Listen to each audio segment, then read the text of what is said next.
Despite the fact that Lori just called me a gentleman, I wish I could disagree with her on something in order to bring some drama to our morning.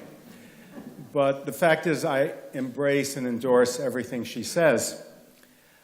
In fact, I want to say she's too modest about the secular coalition, because they really do need our support and our wholehearted identification with everything they do. In fact, we can reverse that and say we should draw from them the encouragement that they offer and take it to heart that we need to follow their example and come out as secularists. Come out in every opportunity we have to see ourselves politically as secularists, to stop being polite to those who treat us as invisible, who pray for us, who bless us, to stop being quiet when people insist on praying publicly with us around, to stop being invisible as secularists. And there's a reason why. There's a very strong reason why. In one example in my own experience occurred in April, which was shortly after a Newsweek cover article appeared, some of you will remember, entitled "The Decline and Fall of Christian America." It was based on a Newsweek study showing a 10% decline in the number of professed Christians in the United States within a certain period of time. And that followed upon the American Religious Identification Survey study of over 50,000 Americans, showing that at least 14% of Americans claim no religion when asked. Well, a lot of people went crazy on this one. And my response was to publish an article in Religion Dispatches and then Alternate, which, among other things, pointed out that professed atheists in the last several years, I think it was a 7-year interval, professed atheists went from 2 million to 3.6 million. Not a large number at all, but an increase of 85%. Very significant increase. I got a phone call from Charles M. Blow, who, if you were up early enough to read the New York Times this morning, you saw his article on Michelle Obama. Charles M. Blow, an excellent op-ed columnist for the Times, a phone call followed by a 45-minute conversation which became a spirited discussion, argument, because Charles had also just published an article, and some of you may remember this, claiming that a significant number, using some of the same survey data, a significant number, I think it was up to 25%, of people who were raised without religion then chose religion. And his point was, what was the deficiency in the secular worldview that led people to want to embrace religion? What was the emptiness? What was the lack? And so here we were disagreeing rather clearly about a fundamental issue. And in the conversation, I found out that Charles, who is so clear and so determined to use statistics to make his points, was determined to prove that the number of non-believers was tiny and getting smaller. And in fact, that his intention was to write another op-ed demonstrating that the large number of non-believers was really smoke and mirrors. And as a matter of fact, I'm going to quote now the Gallup poll of 50 years ago, which made headlines all over this country. Almost all Americans believe in God. That's Charles's position. I was really disturbed for a couple of reasons. One is his determination to prove it. Clearly, this was a matter of determination rather than following statistics. And secondly, I didn't want to see this in the New York Times. And I spent, a rather disturbed several hours thinking about our conversation, and finally wrote him a long, impassioned email saying, stop! You're using your talents in pursuit of an ideological hang-up. And it would be a lot better if you would actually try to determine in that vast gray area from belief to non-belief in religious terms, in that vast gray area, to actually let the statistics speak for themselves. I even volunteered, maybe it was an element of self-promotion in it, to let's write an article together in which we actually look at the statistics together. Well, every time I see another article by Charles in the Times, I say, is this going to be that one? Is he still working on it? Or did I talk him out of it? And we'll see. I don't know. I hope I talked him out of it, but maybe not. Because the determination to make us invisible is great, is deep in American society. The determination to say almost all Americans, we can't say all, but almost all Americans believe in God is very powerful. Now, the title of my article, my alternate article, was 40 million non-believers in America? ? The secret is almost out. But it's still a secret. Because apparently not only most Americans, but most of us haven't really absorbed just how large and significant we are numerically. In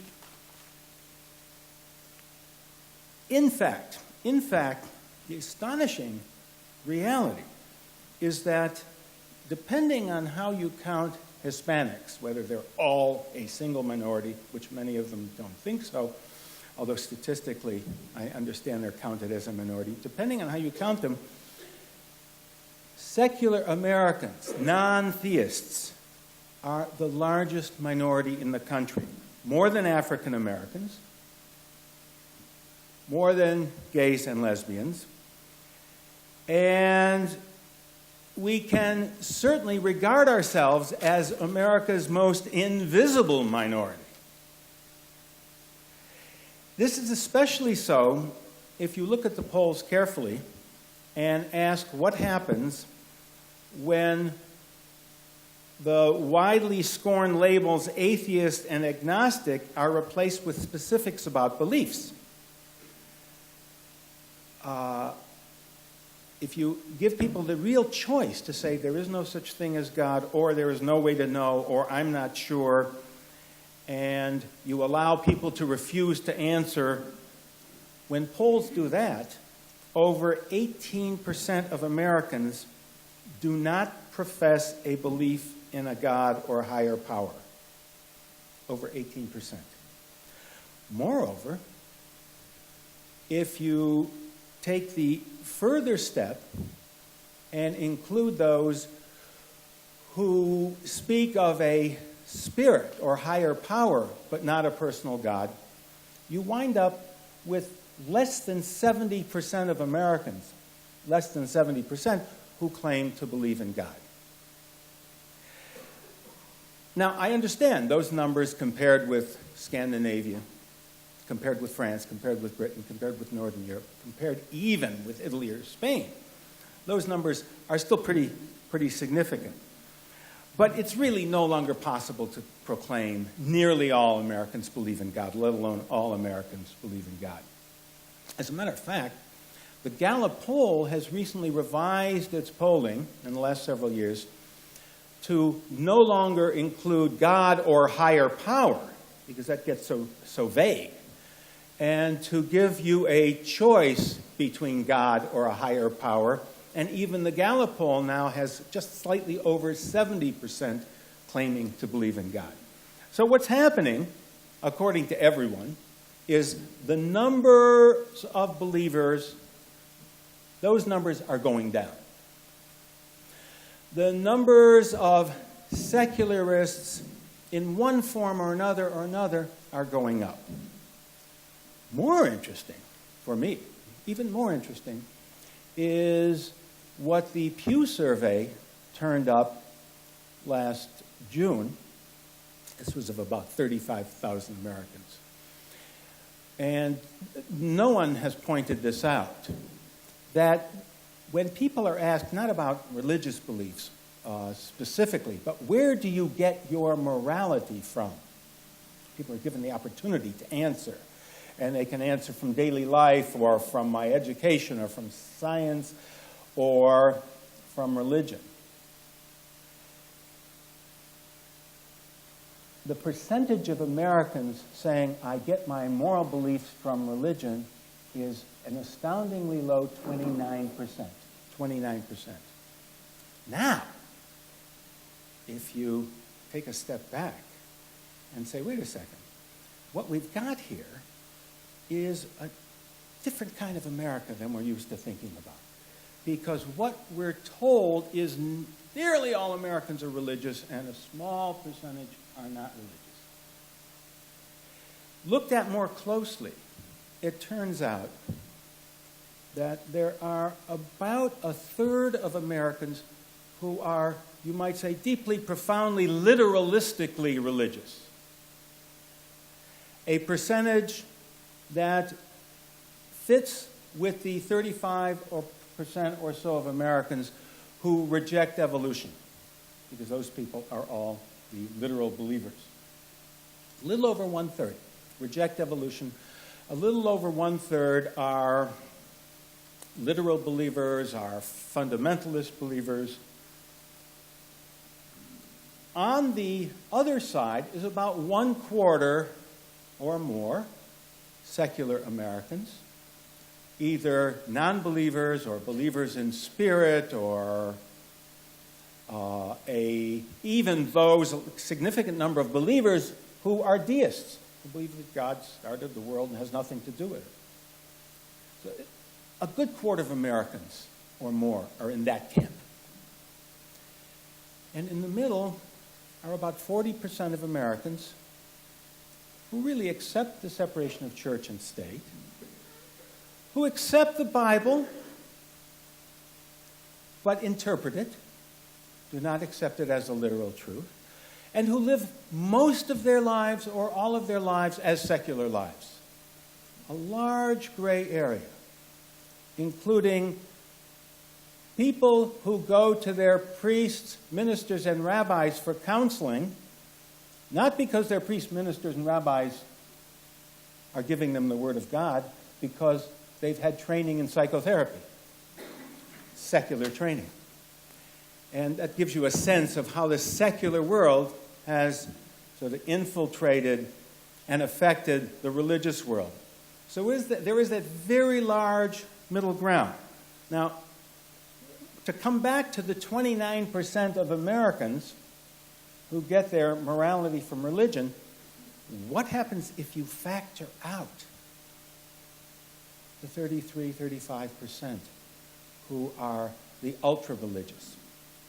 And I've actually done this with the survey figures, and it turns out that the other 2/3 of Americans, if you look at them closely, about 11% claim to get their morality from religion, which means that wide swath of non-fundamentalist Americans are really predominantly, overwhelmingly secular in outlook.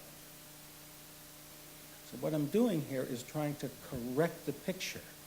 I'm trying to correct the picture because the picture we live through is not the way it is because of the overwhelming predominance of powerful religious belief. The picture we live through in our daily experience is that way because it is constructed to be so politically. It's because of the political forcefulness of those who proclaim that all Americans are religious. And it's a picture that needs correcting. How does it get corrected? Our goal should be, now I want to agree very strongly with Laurie's notion of identity politics here, because our goal as people who are not part of that religious community that seems to set the tone for all of Americans, our goal should be to come out, to become visible. Just think of the effect of the coming out of 10% of gays, of Americans who are gay and lesbian in the past generation. Suddenly, all of us have to think about these issues differently, because 10% of Americans, it turns out, we're slowly realizing, are not straight. And that 10% forces us to redefine our thinking on all sorts of issues, including the naturalness of our own gender preferences and so on. This had a powerful effect, just as the visibility of African Americans over the past generation and a half has had a powerful effect on our thinking and our experience. What would happen if the non-religious, non-believing, non-theistic community were to see itself as a community, to become visible, to say, "Excuse me, Mr. President, I'm glad you gave us a shout-out in your inaugural, but what about this faith-based initiative in which the issue of allowing proselytizing has not been resolved going in? What about this faith-based initiative in which religious groups are getting money for doing social services, allowing them to hire their own people and discriminate in hiring? Or, Mr. President, what about the fact that you gave us that shout-out in the inauguration, but you didn't have anybody on the podium representing 10% of America, or 15%, or 20%, however we see ourselves. But you did have Reverend Lowry representing 10% of black Americans, and you had Reverend Rick Warren representing 35% of bigots.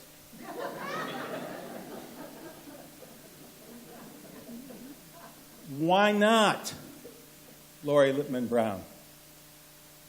Why not someone representing all those Americans who are not religious believers in the traditional sense? What we're pushing for, what we need to push for, what we need to, I think, make a point of pride is that America should be a multicultural society from top to bottom. Not just multicultural in the sense that now I don't just say men and women, husband and wife. I have to recognize that one may have a gay or lesbian marriage. Not just all men, but all men and women. Not just all whites, but people of various shapes and colors and ethnicities. We've learned that. We've been educated. And we should make that a point of pride. We have changed historically over the last generation because of our own and other people's struggles. A further struggle. All Americans of whatever belief community, religious or not, spiritual, religious or not, Protestants, Christians, and Jews. That one has expanded. So now we know